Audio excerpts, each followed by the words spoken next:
Princíp očkovania využívame veľmi dlhú dobu. Vakcíny proti mnohým infekčným ochoreniam používame v očkovacích kalendároch, čiže každý z nás v rámci povinného očkovania očkovanie absolvoval a princíp očkovania je to, že my napodobujeme to, čo robí aj príroda.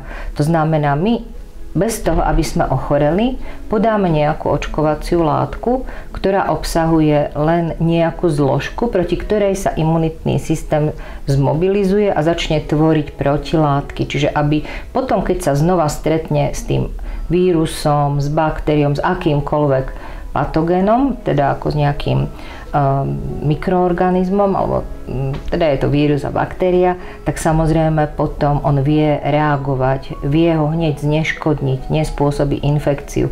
Čiže tak my sme chránení pred viacerými infekčnými ochoreniami. Sme očkovaní proti tetánu, sme očkovaní proti čiernemu kašľu, môžeme byť očkovaní proti osýpkam a podobne. Tak všetko to, čo máme absolvované, to znamená, my po prekonaní niektorých ochorení máme takisto ochranu, tá ochrana je dlhodobá, celoživotná, ale tých ochorení je veľmi málo.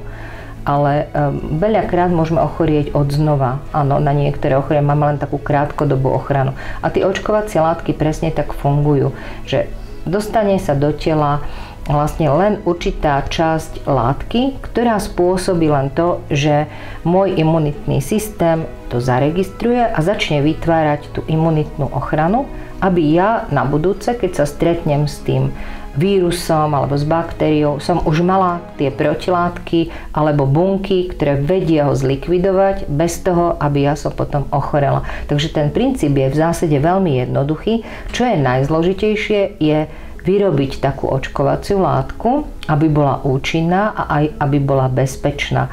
Ale za tých, dá sa povedať, 70 rokov, 80 rokov, čo už funguje program očkovací a vyrábajú sa očkovacie látky. Nespomínam tu najdlhšie používanú očkovaciu látku proti pravým kiahňam, to sa používa už stovky rokov, dá sa povedať, momentálne ju nepotrebujeme užívať. Takže tento princíp je už dlhodobo zavedený a využíva sa, momentálne už využívame podstatne lepšie spôsoby na to, aby sme vyrábali vakcíny, ktoré budú bezpečnejšie, ktoré budú obsahovať naozaj len to, čo je potrebné. Potrebujú tam malé množstvo, ale aby boli účinné, to znamená, aby fungovali. To je veľmi dôležité.